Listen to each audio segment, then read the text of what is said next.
Hey, what's going on guys? I'm Nick Gray, the High-Tech Traveler. Over the last couple months, I've done quite a few smartphone camera shootouts with the HTC U11 Plus here, and today I've got another one for you. But this one is going to be a little bit different since I'll be comparing the U11 Plus against itself.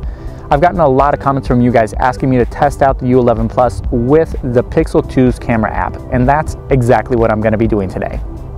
If you're not aware, the Pixel 2 is regarded as having the best smartphone camera from 2017.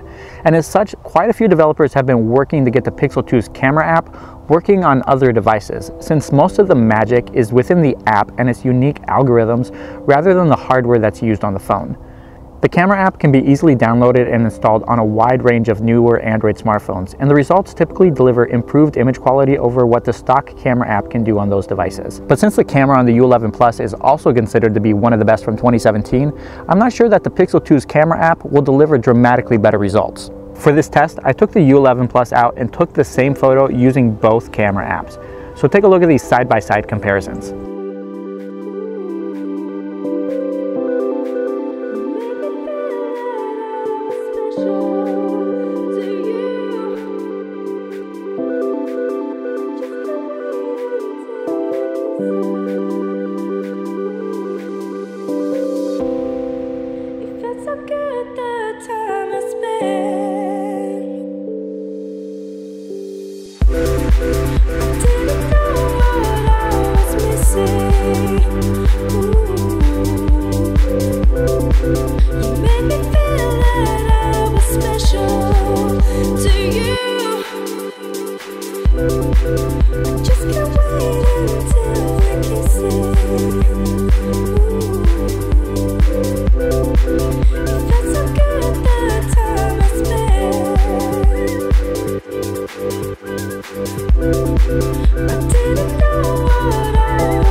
As you can see, the HTC U11 stock camera app performs incredibly well, practically matching the results from the Pixel 2's camera app in daytime shots. In a few instances, the added HDR punch that you get with the Pixel 2's camera app managed to deliver an image with a little bit more detail and saturation. But at times it also gave us that annoying artificial HDR glow around the outlines of the trees where they meet the sky.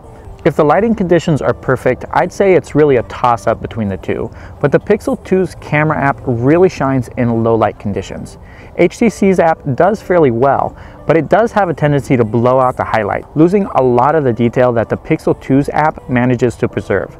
The difference between the two isn't dramatic, but it's definitely noticeable. And you'll also notice much better noise reduction with the Pixel 2's camera app as well. As far as selfies goes, the characteristics and the results mimic those of what we saw with the main camera, but far less distinguishable. The Pixel 2's app does do better with reining in highlights in low light situations, but other than that, it's really hard to tell them apart.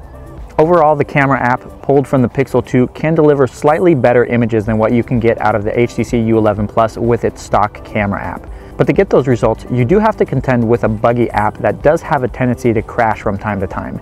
In taking these 30 pictures, the Pixel 2's camera app crashed on me at least a half a dozen times.